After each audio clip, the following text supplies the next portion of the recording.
En fait, mibali ya poto en général, baza ba lokutate. Mais baza na ba mibali ya poto ba tête. Non, ba mal à la tête, c'est ba kino abel ba bengara. Ouais ba ka vraiment ko transmettre ba mal à la tête, on a ba fille kinoise. Tu sais actuellement à Kinshasa, donc ba mibali ya poto.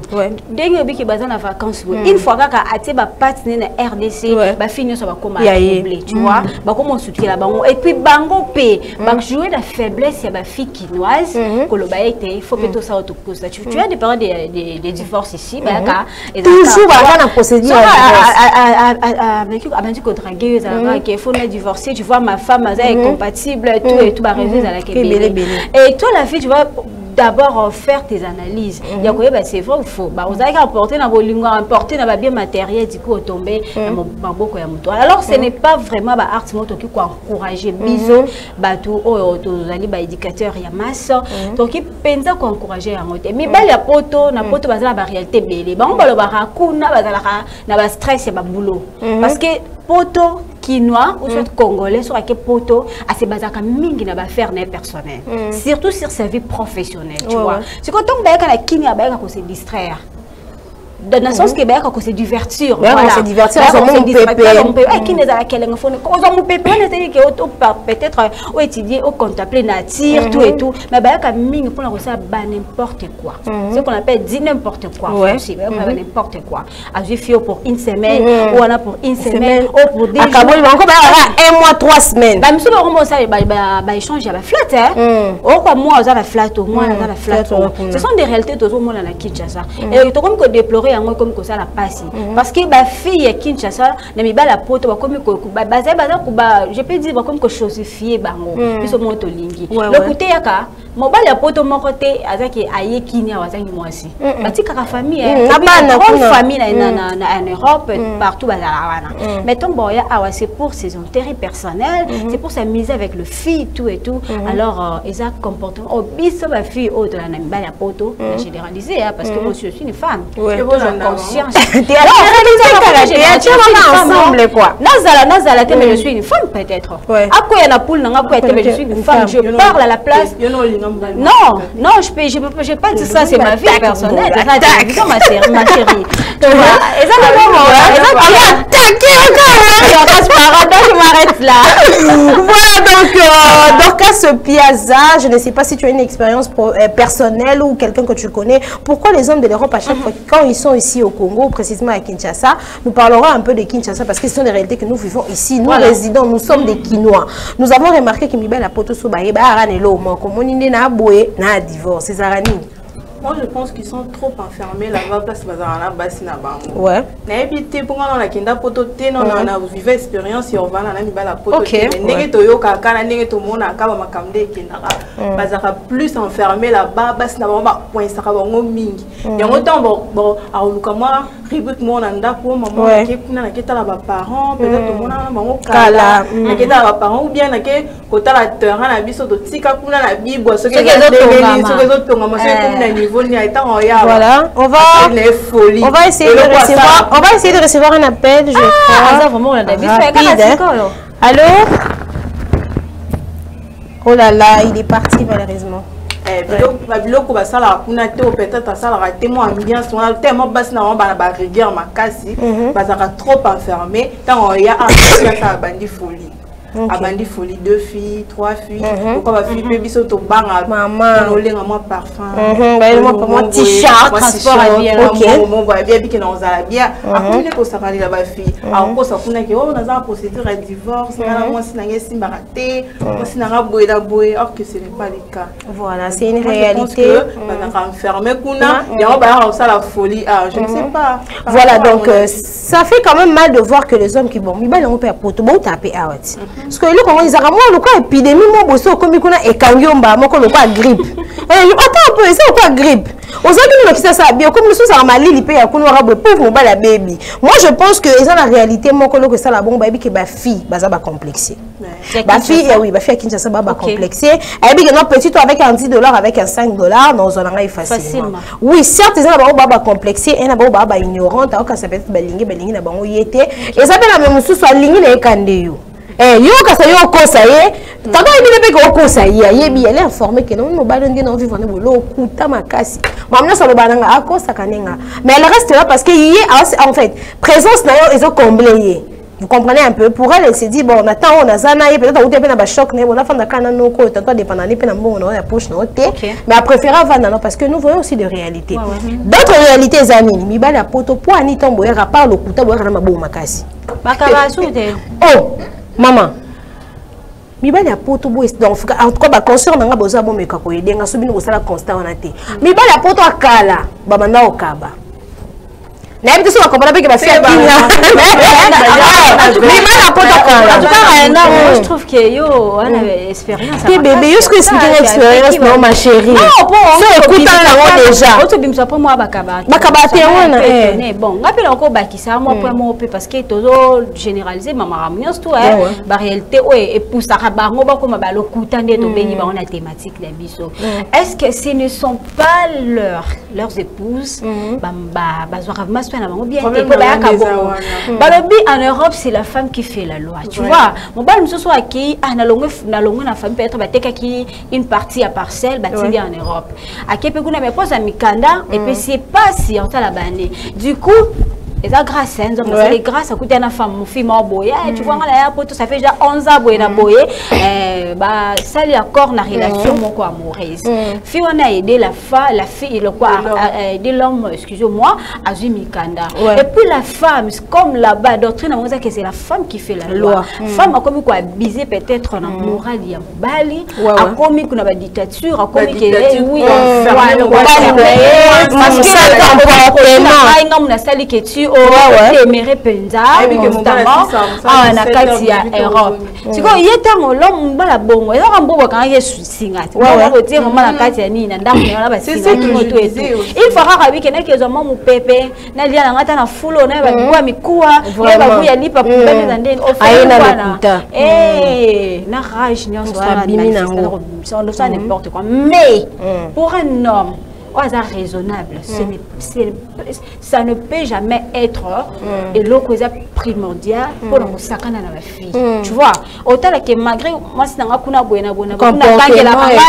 peu est-ce que le stress aussi soit pour moi là-bas? C'est le lingi est balayé. Soit les deuxième femme se permet, non pas son boy à polygame, t'es quand même. Ou soit tu ah d'ailleurs on dit mais on deuxième femme on m'a aussi n'est pas tout. Ngai na ko ndima ngate peut-être ça na ko ndima la fille so ndima na ba ba pe ba bali Rayana mettons en kende kuna keli bela. Rayana je connais ça. Fille moi la kake a roulé na mo joma outi poto pendant une semaine et bien ça là. Et quoi kake? Oh, je te dis vraiment. Je vais vous dire, et moi, Kabango, Tala, Azar Laka loué du monde. Et moi, parce que nous sommes pas et moi, il y a un amour profond. Ça, il y a Kabango bien. Ça, alors, la grande fille. Mais au bout, quand nous avons ignoré le terme. Merde, tu ignoré la biseau, tu vas te laisser faire bon la biseau. Appelez s'il vous plaît, le téléphone est ouvert. Mon bel apote est né quand il a séjour, né poison à son pépé na Kinshasa. Du coup, quand elle a filmé le roi Dorcas, tu vois, elle est très jolie, elle a belle taille et tout. Dorcas peut mon bel apote total à raka. Bah quand tu jusqu'au Tchango. Ah bah louer mutu kana sendwe, moi bah parcours vraiment, bah ça na Dorcas bah navette voilà, boy na boy, à katike na flat, excusez-moi, bah na Tchango bah moi la Dorcas boy. Et moi quand Dorcas t'es voilà, c'est qu'on fait à bon à Kotika le couteau n'a eu pas à Kozala na yo. Voilà, nous avons deux messages. Attendez, nous allons recevoir un appel. OK. Oh, ça a raté encore une fois de plus. Il y en a un appel raté. Voilà. Nous allons lire un message. Bonjour, c'est Sarah depuis Massina Petro Congo. Bonjour Sarah.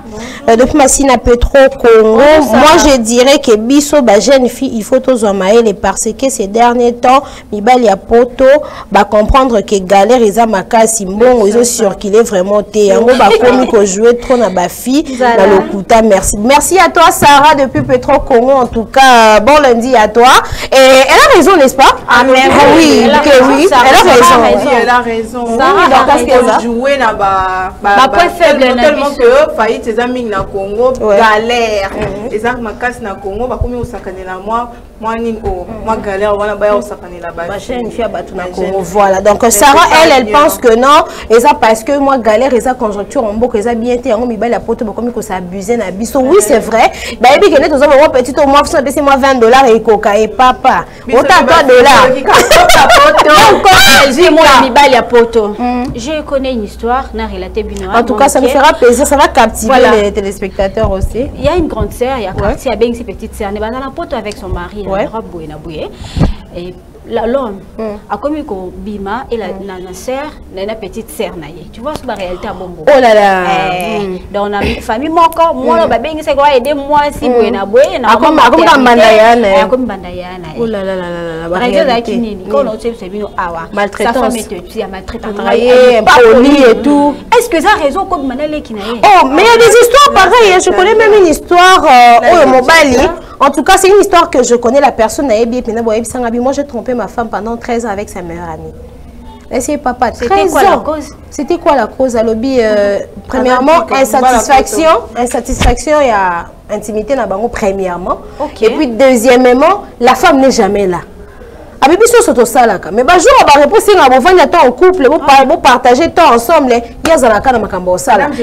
Je suis occupée, j'ai des shopping à faire, je dois m'occuper des enfants. Donc la personne se pose des questions. Est-ce que cette femme a fidèle? Fidélité ne les a sauté. Comment on bagne ça? Alors vu que Amine a tout le temps soit assis, ça la bête moi toi le camarade naïe. Alors l'homme comment tu as mis ça proposé habite rose à la biso paix, toi bimana biso mes copines noyées bâtines, meilleure amie, elle est dans la plateau boy, moi la mienne vraiment mobile mais tous à l'année chaque jour. Camarade, on va ça jusqu'à 13 ans la relation. Je ne sais pas sur Basouka, mais moi j'avais eu mal à la place de la femme, voilà. Allô, bonjour. Allô, bonjour. Allô. Oh là là, c'est parti. Je comprends pas, peut-être un problème de réseau. Oui, un problème de réseau. Voilà. Donc, et comme ça là que non, vous avez fait déjà 13 ans, 13e année, 13e année, c'est bon. Pour nous, on a préféré aussi la relation. Parce qu'un jour, sur moi, si on a yebi, on mbanda ya pembeni, est poison. Meilleur ami est poison. Linga na yo ça la vie na côté, mais soit zoli mutumbanda camarade na a pembeni au bomier sans le savoir. Pour ça on a constaté que net to kabola elo moko. Et si li wana yemo na nika jour. C'est un peu ça. Que Dieu nous aide avec. Nous allons recevoir un appel. Allô? Oui, allô, bonjour. Vous nous appelez depuis quelle commune? Ok, merci beaucoup. Vous pouvez participer par rapport au sujet de ce matin? On a mal à l'écouter, hein? On a du mal. Banibali ya poto bazokosa bashi ya Kinshasa non bazokosa bango te bashi ya Kinshasa nde bazokosa trop bambongo baliaka bien baliaka bataba mais tika bakosama na bango parce que yo bakokosa yo te ozolanda eloko moko boye eloko wana ntango ozolanda yango tika na yo bakosa yo parce que oza lokoso olingi mbongo trop. C'est ça les filles de Kinshasa. Ok, monsieur. Ok, vous appelez depuis quelle commune? Guéringui, vous avez dit. Le nom c'est qui, monsieur? Le nom c'est Monsieur José. Monsieur José. En tout cas, merci beaucoup d'avoir participé. Nous allons vous répondre. Ok, d'accord. Merci.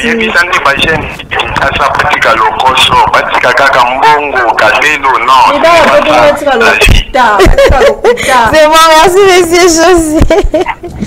Donc, qu'est-ce que c'est pour le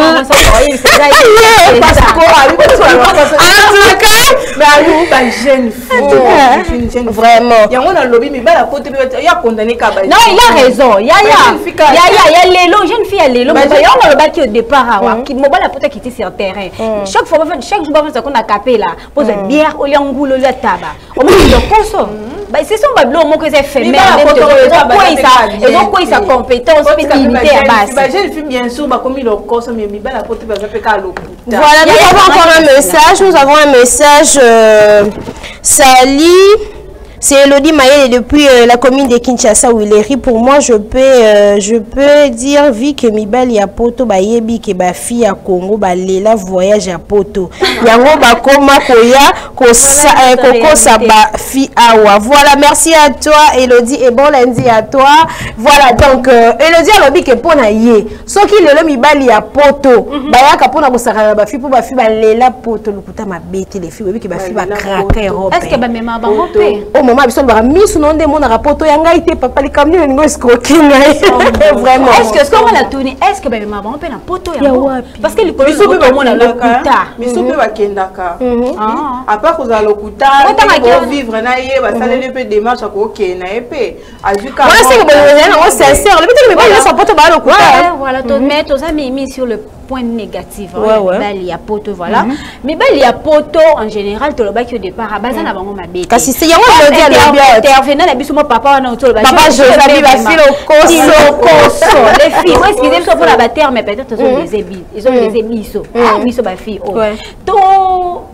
revenir na ba dignité na biso na ba bonnes habitudes surtout. Premièrement, la fille doit être autonome. Tu vois? L'autonomisation de la femme, c'est ce qui tue les jeunes filles d'aujourd'hui. Voilà. Pas grave, mais c'est kilo par rapport à au Nazali nango. Donc galérer dans beaucoup, et puis galérer. Et des fois tu mets ta maman tout et tout, mais oui c'est important pour les biso et sa dignité. Mais belle ya poto baya kawana a étudier. Nous allons encore recevoir un appel. Allô? Allô, bonjour. Allô? Allô, bonjour. Bonjour, vous voulez participer à l'émission? Vous vous appelez depuis quelle commune?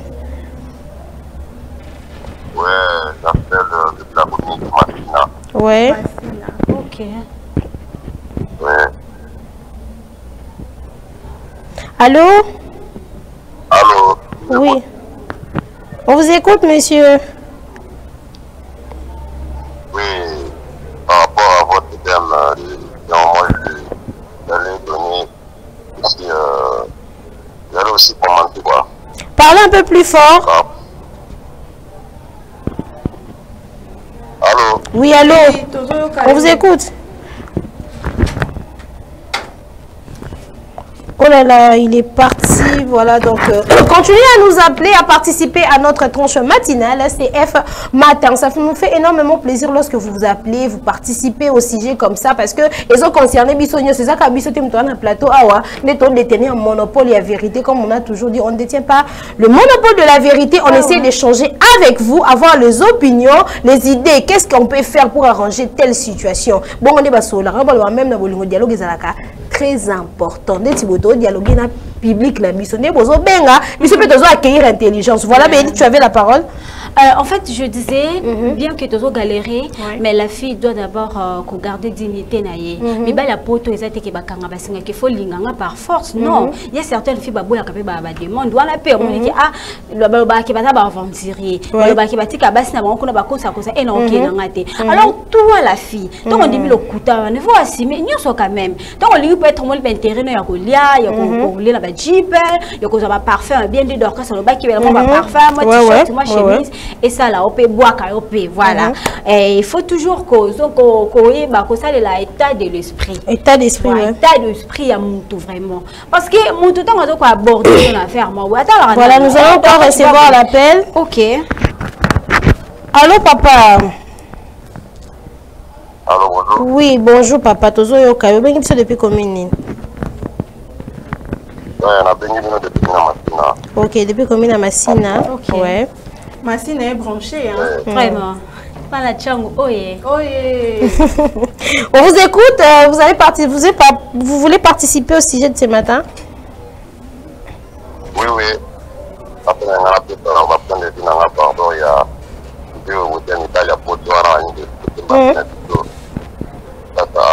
parlez un peu plus fort, hein, on vous écoute pas très bien.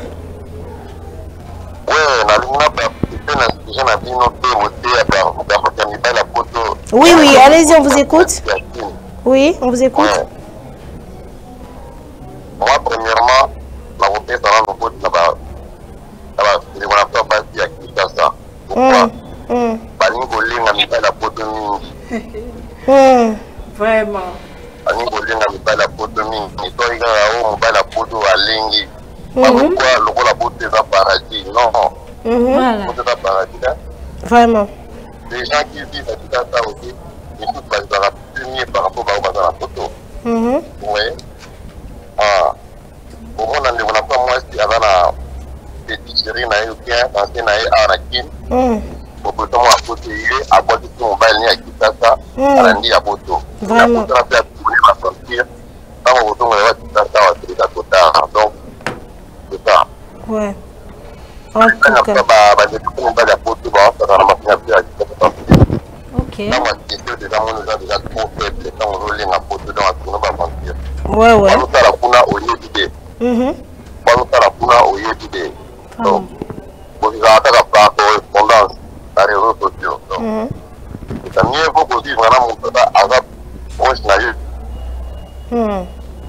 Ok, vous avez dit le nom, c'est qui, monsieur? Oh là là, nous recevons vraiment des appels. Allô, bonjour. Oh là là. Oui, allô? Non, c'est ça. Ok, vous avez appelé depuis quelle commune? Oui, vous avez votre nom, s'il vous plaît, excusez-moi, votre nom? Mon nom, c'est Monsieur Chris. Monsieur Chris? Oui. Ok, merci beaucoup, Monsieur Chris, nous allons vous répondre.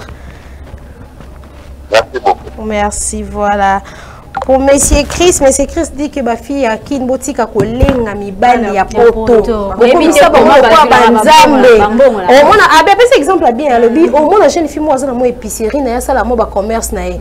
Na mo mutu ne ba mo na ne passe. Mo na ga dans le vide ka boye mobali ya poto yo ko mbriye. Aboyi na mobali ba mo ne passe awa abanzi ko na mobali ya poto. Voilà, nous allons encore recevoir un appel. Allô, bonjour. Allô? Allô? Oui, bonjour, vous nous appelez depuis quelle commune? Les noms, s'il vous plaît. Je vous appelle car mon nom c'est Samuel Molewi. Samuel qui, s'il vous plaît?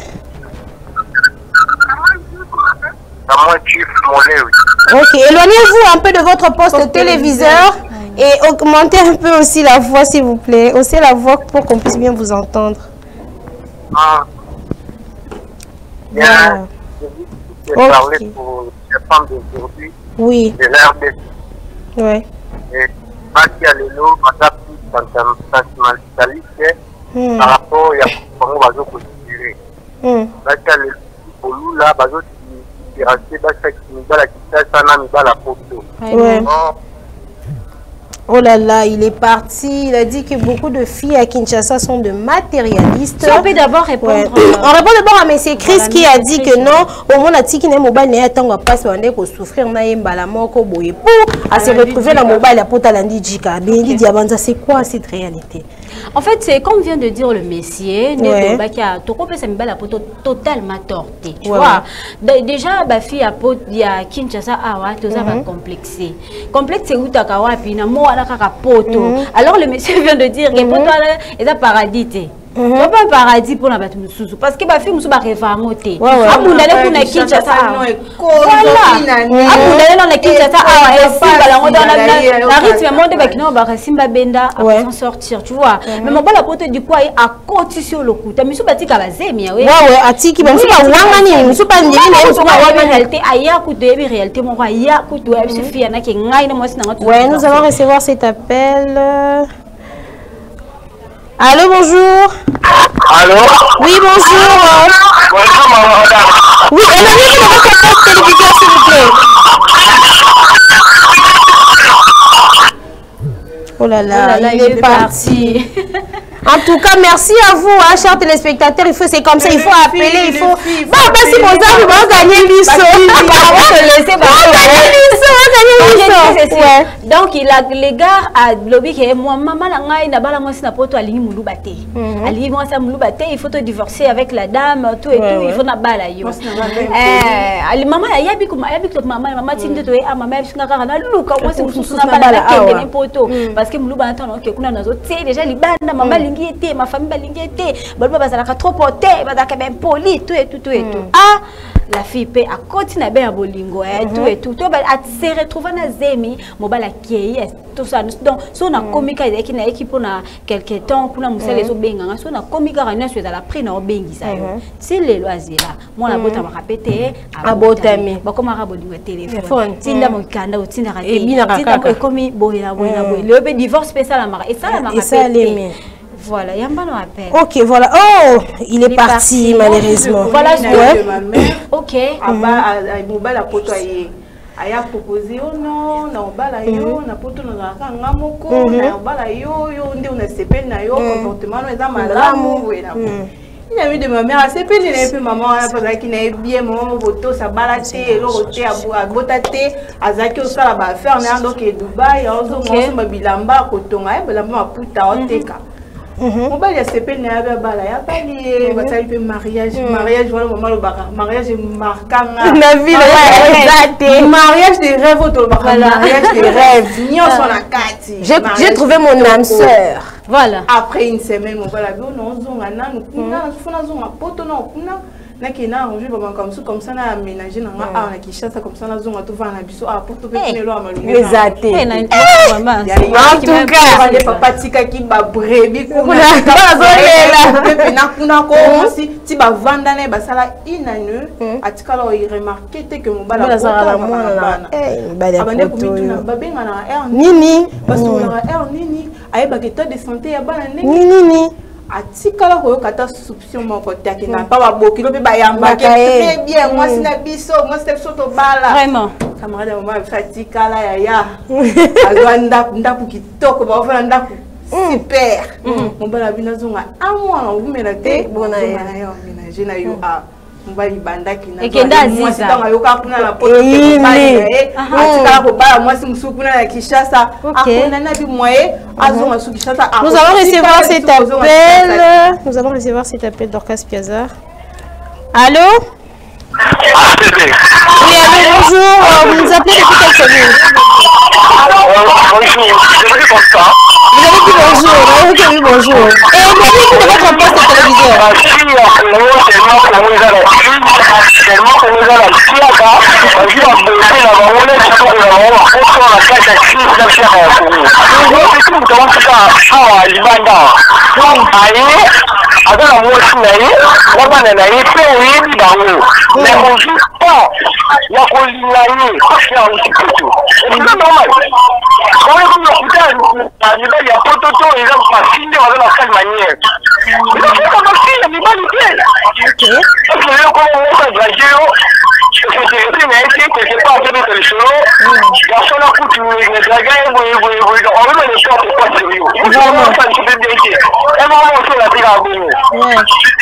En tout cas, merci beaucoup.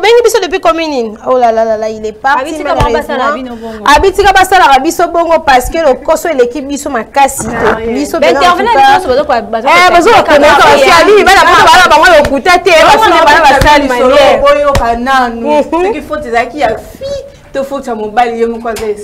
Voilà, nous allons encore recevoir un appel en tout cas. Allô, bonjour. Bengi biso depuis commune nini? L'Espagne. Pardon? Allô? Oh là là là là. Maman, vous avez laissé votre téléphone à votre enfant, il est en train de jouer avec. Hein? Voilà. Allez, maman Tikali, Fandra, benga comme mobile téléphone de karaté. Benga mobile. Luka la position nyonso. Si a moi États-Unis na belle famille na qui autour na maman. Banda moi la bina akenda. Un mois et comme il est là inane tozo kende yango papa zonga kate so na autour na bino oh oyaka kata bino moli bala nde bino ko mala kota. Na alliance munene boya lata penza o kangela na cash moi balinga ngali. Ba komba kiti le Nzambe. Exact. Non, ba komba de l'état civil. Maman bokula dote azaki na makambo kaka akuya na ye akuya lozala ka patient akuya na ye mutaso alinga ki otalinga bala ya bimisa mbongo ne pene bele bonga bala yo aoya na ye si mukomususu mama vanda aka isolé ye moko na kati ndako tape ndako munene OK, c'est un peu plus rapide donc isolé si si mon comme ça c'est mec n'est pas habité ou ils ont connu pour moi ça va à bengi pembe na wanjo ici va vérité moi ni kutundo la wana mobile non zo mais nous sauter son mon libala mon susu ya bala na yo oh là là quelle déception moi si na za kuna za ni kuna na poto ndakanga ya bien tikala supposons ma chassa te bala no maman wana zo choc amnene choc. Mais là, la faute est qui? À la femme ou à la paralysée? Alors, le côté de mobile, le côté de mobile, nous allons encore recevoir un appel. Allô, bonjour. Bien, il depuis commune. Oui, bonjour.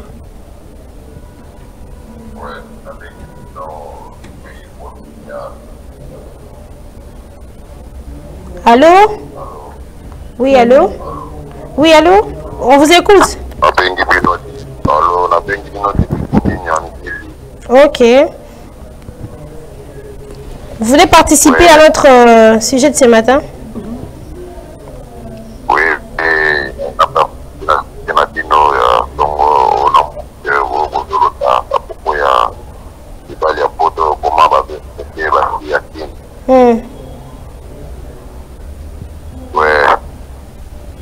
on vous écoute. Tous les cas, papa.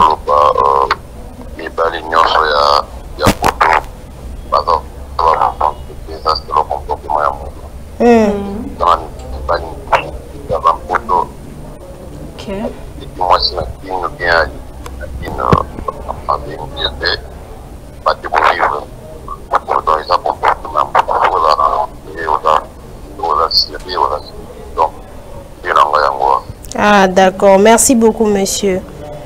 Voilà, monsieur a participé en disant que nous, les comportements, il y a un comportement, voilà, faut pas trop condamner que avec les filles aussi. Ouais, dès les solo, on doit casser la maman a battu, va proposer les balles, légitimement, or que c'est une farce. Ils ont fake news. Voilà, ça fait très mal en tout cas. Il y a de ces histoires pareilles, il y en a plusieurs. Voilà, si je peux réalité. 2 minutes. Les mêmes solo, on doit casser moi, il y a une soeur dans ma famille qui a vécu cela. Babali, il y a légitimement, puis quartier Sepeli, il y a déjà Kolaki, Babali, to Sepeli, famille Bimba, elle était déjà enceinte. Au bas la pote, il y a Bali, Bazunda, Kubafandi, quand le Bafandi a 6 mois, il a 6 mois. Au bas la suite, dossier à mariage, j'habite fois qu'il y a un je sais pas si ça va démarche à partir à Kuna pour la moitié invitation. Ah, Nambaï, au bas l'époque, il y a 6 mois. Une année, moi la boîte de ma tambour de Bimamine. Il y a des arrêtés, faut le carré. Et elle a dit, comment on ça kaka le ça 3-4 mois déjà tu as marié légitimement, pourquoi documenter là? Alors la grande sœur s'est décidée, vu qu'elle a ça la place à bien économiser mbongo, a une voiture à Saki nango a teke bakisi a sali ba démarche en mobile aux États-Unis. A tini pas passer le mot d'investigation par rapport à comment mobile na vu le mobile bando vendre la canise à communauté congolaise to yebanaka. Babi ate ozolo ka beni diabanza vanda awa. Abmena mobile ka bwina tongo. Ning. Moi, si on me dit que les portes. Bonjour, madame. En anglais, on vous cherchez que nous comme hôtel. Ah bien, chérie, on vous cherche. Papa, yo, on vous cherche. Il m'a dit que kilos, mais nous avons ça, je tomber bandi police. Police est quand même dans la station police. Bon, papa, moi, ça va en Afrique. Mais ça fait 10 ans. Le mariage est à 1000. Ici, avant mariage, est-ce que tu as le niveau de en fait, comment il est là, mais il y a photo lobila, photo est éclaircir bande commune. Donc il y a point négatif na ba. Le monsieur va dire que bango nyonso baza ma bête. Mais sous la garde objectif na bango eza malamu avec kinya wasel na détente avec sa famille, avec ba relation na même sous et puis azongi na tout bonnement. Donc regardez toujours objectif na o ya yeli Kinshasa. A mixer ka ba faire na Europe Kinshasa boyena boy. Mais le lebi que Rayana Dorcas va changer stratégie. Ba komi mingi na ba figure o eza reconnu. Tu vois, to ke mingi na ba actrice na biso. Ba za ba victime ya mibali ya poto. Si ba artiste na biso basi. So basé belé l'autondo na ba liste na ba ya mibali ya poto. A s'appelle neka ba mona ke comment jouer. Elle paraît très belle, joue le bien tout et tout. A ki abal mona ba tout, a pe to moni tel la balle na réseaux sociaux pe bato. Moi si na bini kuna. Et ki kuna tanga balaki azaki mobala mutu. Moi c'est comme ça les réseaux sociaux. donc autant même pas combo été pour éviter la vie intime du personne. Voilà. Donc il était là-bas aux États-Unis après quelques temps ils ont gagné bis abandi ko finga on a cosa qui ngai c'est ça to mona kana ba faut tu ba ezaki faut tu basi peut-être qui t'a la télé bato bana biso surtout biso na média cousin on obeta lisola ye wana tant avant il y a bengi biso bia allô na ya qui ça me bol que moi 4 filles mon on réuni na bango temps cousin ça m'a une amie a nga pe pesa copie na kama na nga na pesa mais vraiment la fille au bazar vraiment reconnu ba lingi mi bala po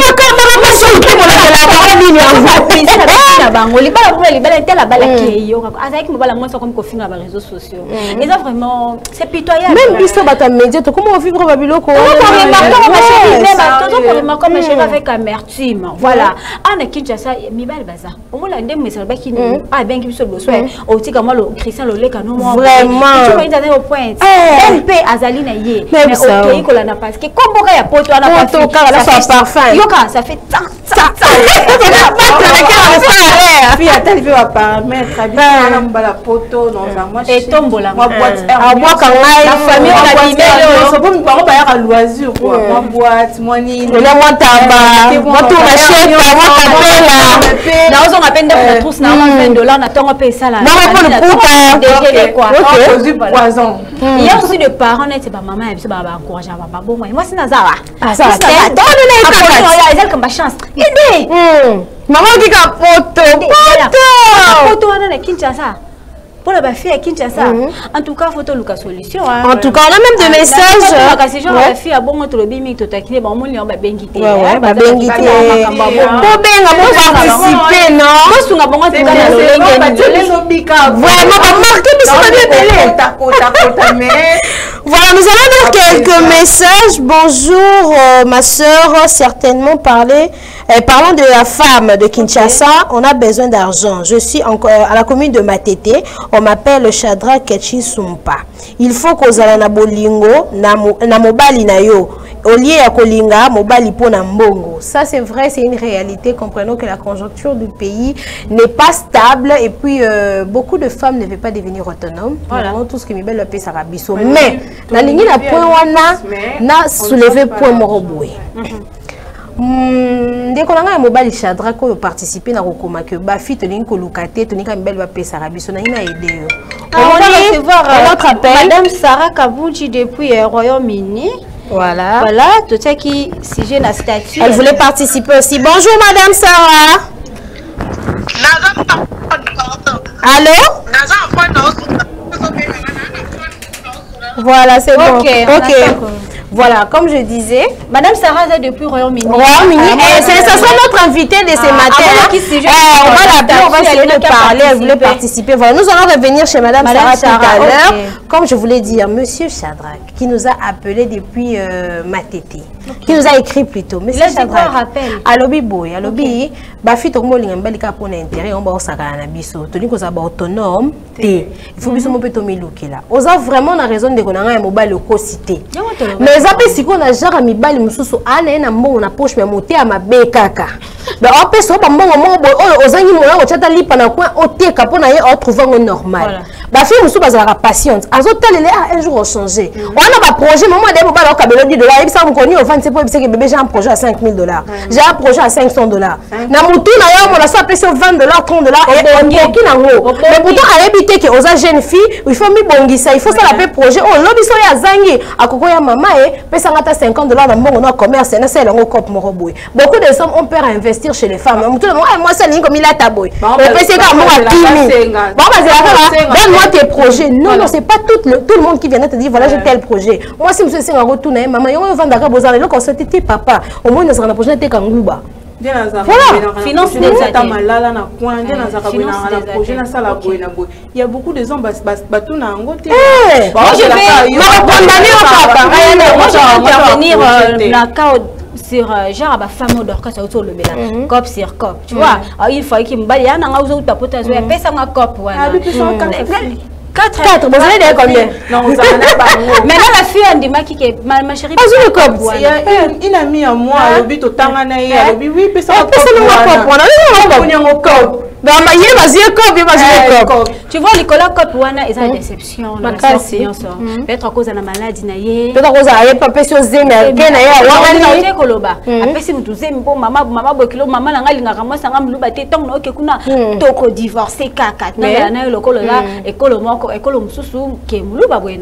la fille a donc ce sont des réalités. C'est quand nous les filles, tu dois avoir conscience, tellement conscience. Parce que poto, la linga qui intervient, mouton, ça on parasité. Qu'est-ce qui manque dans mobile non vraiment. Bon, qu'est-ce qui manque? C'est l'intelligence. Voilà. Et ça encore maillé les projet au bozana. On répondre à des papa. Et ça va pas c'est obligé qu'à Africain à Porto. Africain à Porto. Avant la ciel bleuté. Est-ce que toi tu peux tout abandonner la Kenya? En tout cas, j'ai toujours pour un homme. En tout cas, j'ai toujours dit une chose. Avec tout le projet que j'ai dans ma vie, j'ai beaucoup de projets dans ma vie. On a bloqué notre nom, on a comme rapina, et on a salabou, on a salabou. Si on a commis atteint les fiscs à 75 ou 60%, pour ton objet à tourner zongue. Je vais investir dans mon pays. Maman, je le répète ici à chaque fois. En général. Mais je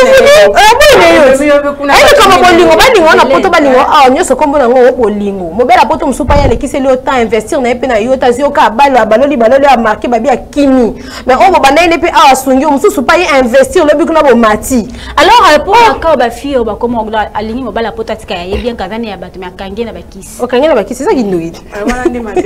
C'est pas normal mais sous pas comme un bongo a tellement que a tellement donc intéressé na ba biloko na. Ah c'est ça l'intérêt na yo. Ouais, c'est l'intérêt plus loin. A comité na kisa kanga yo. A bébé c'est donc oza na image. Et surtout so ka mo bala na ama boko pété. En tout cas pour moi l'occasion de penser mina ke poto je vais rejoindre les filles voilà ba coincer mi belle na bango oh raison oui non rejoindre idée na bango to non na raison pour non si comme nia na ngamo boy aya na kini pas ça n'importe quoi tout et ça muté mais puis le na ngeza bon non limité na radi ngoko ça pas fou wale ka ngela ko bébé là ba biso ba comme il faut les vacances à ba PC belle famille sécurité totale comment il met la autorité en cocaté il y a des hommes autoritaires hein. Moi soni wala ke na otambola na mibali bazo soni babwaka na mai ya kalama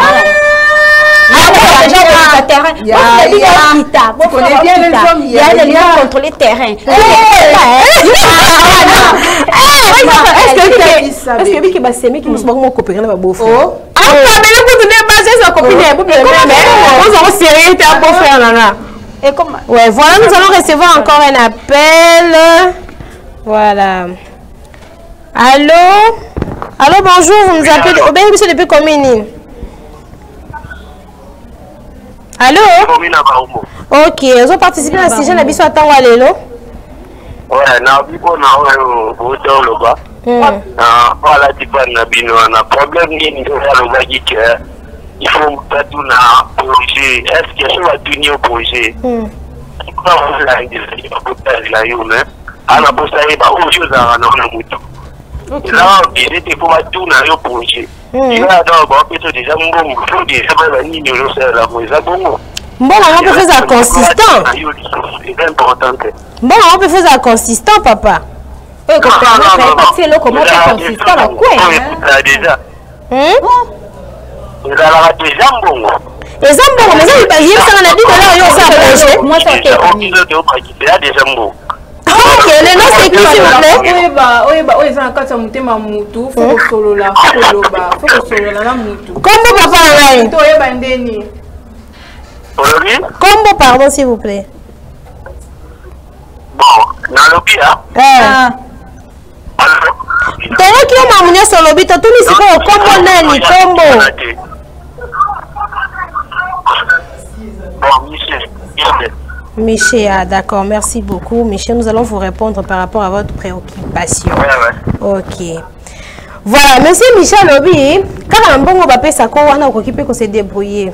Avant que je donne la parole à mes soeurs, je vais vous répondre à monsieur Michel. Il y a papa, puis $10, puis $20. Déjà dans la qui n'a pas $10 c'est l'autre côté. Si na comme on 12 heures à 5 000 francs tout encore. On paye seulement le transport. Tu t'imagines qu'on économisera 1000 francs pour tout ça la projet, ça se fait pas. Pose-moi la question pour me projet. Ou soit tout solo, on a fait un projet nanga. Hôtel oyo koki na on a fait ça ngani hôtel. Bon, on a fait idée nanga za mabila.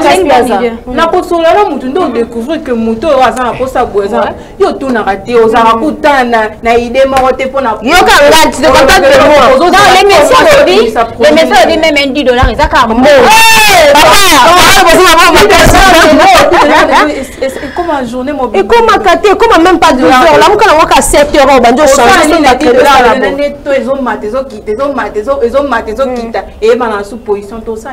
vraiment, ton opinion. Bon, monsieur Soupeza qui est mobile, il y a un moyen quand il y a $10. Bon, moyen moi est resté, il y a $10. C'est à toi la femme, il y a quoi beaucoup balo là. On a fait $10, tu peux acheter même ba bloc à base, le cas sous-vêtements, on peut ça même pas crédit tout et tout, ba bénéfice soit on souhaite ba revenu, on le garde quelque part. On peut ça réguler, pour ça réguler. École à rapper. Voilà, monter à la possibilité. Mais voilà, et que pousser moi c'était que on envoie mon bail à poto, on va la faire ça $10. À chaque jour c'est fils à peine. Et ça la ka non wana. $10 ane mona na, non monsieur pas payer ça répéter. Mais on doit $10. Bon, na monter à la possibilité, ça se compose sur ce $10. Moi ce que monter à la $10. Ah monter mama. Voilà, ça monter à ma casse. Ouais libanais. Libanais. En tout cas, c'est l'ambiance de Congo France Télévisions, c'est l'ambiance de CF Matin. Nous chutons déjà vers la fin de notre tranche matinale. Je vais donner la parole à Dorcas Piazza, mot de la fin par rapport à notre sujet. Quand début ce moto, tu as ma réaction belé. Ok. Ma fille. Alors, pour la poto, aux matérialiste, on vit à la poto, yaya, yebela. Vous me vivre, on a mouké, malé,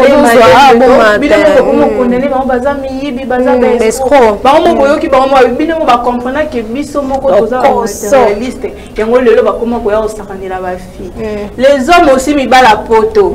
Les petits cousins,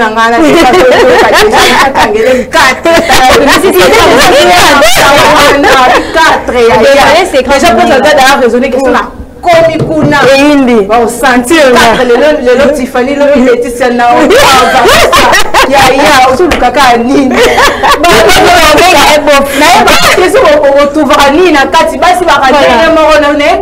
vraiment en tout cas ça c'est l'opinion de Dorcas Piazza alors que ma fille a pesi mingi ma fille ba conseil ceux que Monique ko abandonner moto na mo bobundanaka ah mi bali na biso ba 60 000 francs ba 30 000 francs mais on va maintenant ba 30 000 francs na lobi ko to ebité que autre histoire na mutu aza na ba engagement na eli banda mo aya asabiser na on est cousin précis voilà mais il y a un mot de la fin.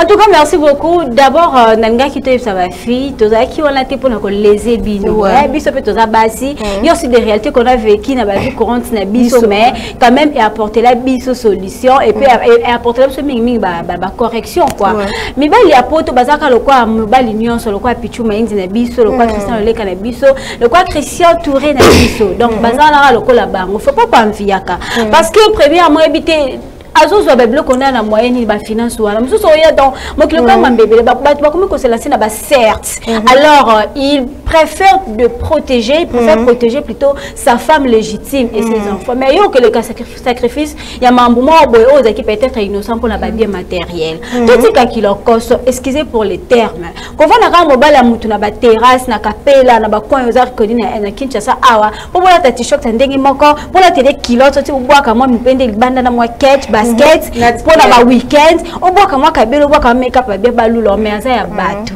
et ça a l'importance mon côté le bloc qui n'a dit que na maladie a dit que na deuxième tout on ça na bon on sombe la temps voilà on peut ça passe sur na famille mais on sait que na mutu na mo wande ko espérer ko espérer na nzambe za perte ya tante mutu no ba ko garder ya l'herbe est toujours plus verte chez l'autre on moni lula ya munga mais toi on reçoit on a le goût de ça. Ok, mais on va maltraiter comme nani bonne kuna comme comme nous ya ba o papa bon chéri baby daddy mon amour mon cœur mon âme sœur voilà la réalité. Voilà, nous sommes déjà à la fin de notre tranche matinale. Je profite pour saluer Baba Bokoto qui nous suit depuis quelque part. En tout cas, un grand merci à tous ces gens-là qui étaient branchés scotchés sur CF Matin. Merci pour votre participation. Continuez à appeler les numéros qui est affiché au bas de vos écrans. C'est les numéros pour participer à notre tranche matinale. Un grand merci à cette grande équipe technique. Pichu Mayimbi, Christian Loleka, Christian Touro au niveau de l'arbé vitré. Un grand merci à messieurs Dani Mafoula, José Baoto, le DI Bravi Matadi.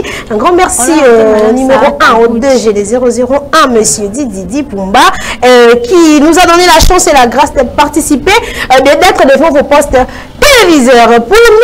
Pour nous trois, nous vous disons au revoir et nous vous retrouvons à la prochaine. Bye bye.